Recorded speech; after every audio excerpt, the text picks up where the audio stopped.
मी आशा करते की तुम्हाला बोर तर होत नाहीये. मी एक्स्ट्रा एक्सप्लेन करणार नाहीये, मी रीड करायचं काम करते आता. सो जॉन वनामेकर हा त्याच्याच नावाचा स्टोअरचा संस्थापक होता. त्याने एकदा कबूल केले की मी 30 वर्षापूर्वीच हे शिकलो की दुसऱ्याला रागावणे मूर्खपणाचे असते. माझ्या स्वतःच्या मर्यादा जाणून घेताना सुद्धा माझा संताप होत असे आणि देव बुद्धिमत्तेची ही देणगी देताना कसा अन्याय करतो याचा मला राग येत असे.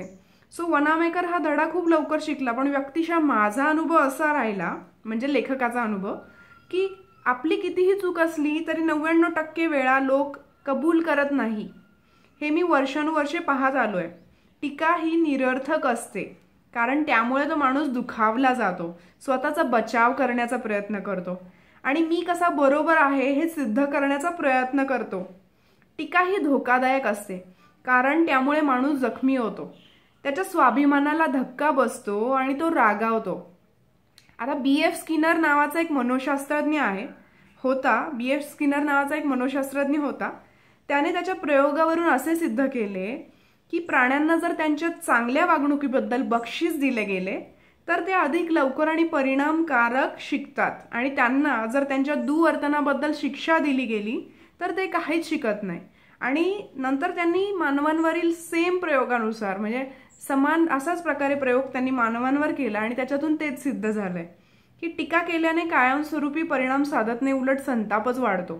सो दुसरा एक मोठा मनोशास्त्रज्ञ टॅन सॅले असं म्हणतो की कौतुकाची तुम्ही जितकी जास्त अपेक्षा धराल तितके निंदेचे भय तुम्हाला जास्त वाटेल. नोकरांवर किंवा कुटुंबातील सदस्यांवर किंवा मित्रांवर टीका केल्याने त्यांचे मानसिक खच्चीकरण होते, पण ज्या गोष्टींवर टीका केली गेली त्याच्यात तर काही तिळमात्र फरक पडत नाही. ज्या गोष्टीसाठी तुम्ही टीका करतात त्याच्यात मात्र तिळमात्र फरक पडत नाही. आता ओकलोमाचा जॉर्ज बी जॉन्स्टन हा एका इंजिनिअरिंग कंपनीमध्ये सुरक्षा व्यवस्थापक होता. त्याच्या अनेक जबाबदाऱ्यांपैकी एक जबाबदारी ही होती की कामगारांनी काम करताना डोक्यावर सुरक्षा टोप्या घातल्याच पाहिजे. पण जेव्हा जेव्हा तो कामगारांना पाहत असे तेव्हा तेव्हा त्यांनी त्या टोप्या घातलेल्या नसत. मग तो त्यांना कडक शब्दात रागावून हा नियम पाळलाच पाहिजे वगैरे सांगत असे. कामगारांच्या हिताचे असून सुद्धा तर कामगारांना ते आवडत नसे, आणि जेव्हा जॉन्स्टन जवळपास नसे तेव्हा ते कामगार त्या टोप्या भिरकावूनच देत असत. मग जॉन्स्टनने एक युक्तीने वागायचं ठरवले, एक युक्ती लढवायची ठरवली. पुढच्या वेळेस जेव्हा कामगार त्याला टोपी न घातलेले आढळले तेव्हा त्यांनी विचारले की या टोप्यांनी त्यांना काही त्रास होतो का, या त्यांना नीट बसत नाही का. मग त्याने त्यांना अगदी विश्वासपूर्ण आवाजात सांगितले की या टोप्या त्यांना इजा होऊ नये यासाठीच बनवल्या गेल्या आहेत आणि त्यामुळे स्वसंरक्षणासाठी त्यांनी त्या घालाव्यात. परिणाम काय झाला, आता कामगारांना मुळीच राग आला नाही आणि त्या कामगारांनी त्या नियमाचे अत्यंत आनंदाने पालन केले. तुम्ही इतिहासात जर डोकावून पाहिले तर इतिहासाच्या पानोपानी तुम्हाला टीका टिप्पणी मधील व्यर्थता जाणवेल. उदाहरणच द्यायचं झाले तर थिओडोर रूझवेल्ट आणि टाफ्ट यांच्यातील जगप्रसिद्ध भांडणाचे उदाहरण घेऊ, ज्यामुळे रिपब्लिकन पार्टीमध्ये फूट पडली. त्यामुळे विड्रो विल्सन व्हाईट हाऊसमध्ये आले आणि त्याने पहिल्या महायुद्धावर प्रकाश टाकणाऱ्या धारिष्ठाच्या ओळी लिहिल्या आणि ज्यामुळे हा इतिहास घडला. जेव्हा थिओडोर रूझवेल्ट व्हाईट हाऊसमधून 1908 मध्ये बाहेर पडला तेव्हा त्याने टाफ्टला पाठिंबा दिला. टाफ्ट त्यावेळी अध्यक्ष म्हणून निवडून आला होता. नंतर थिओडोर आफ्रिकेमध्ये सिंहाची शिकार करण्यासाठी निघून गेला आणि जेव्हा तो परतला तेव्हा तो गरजला.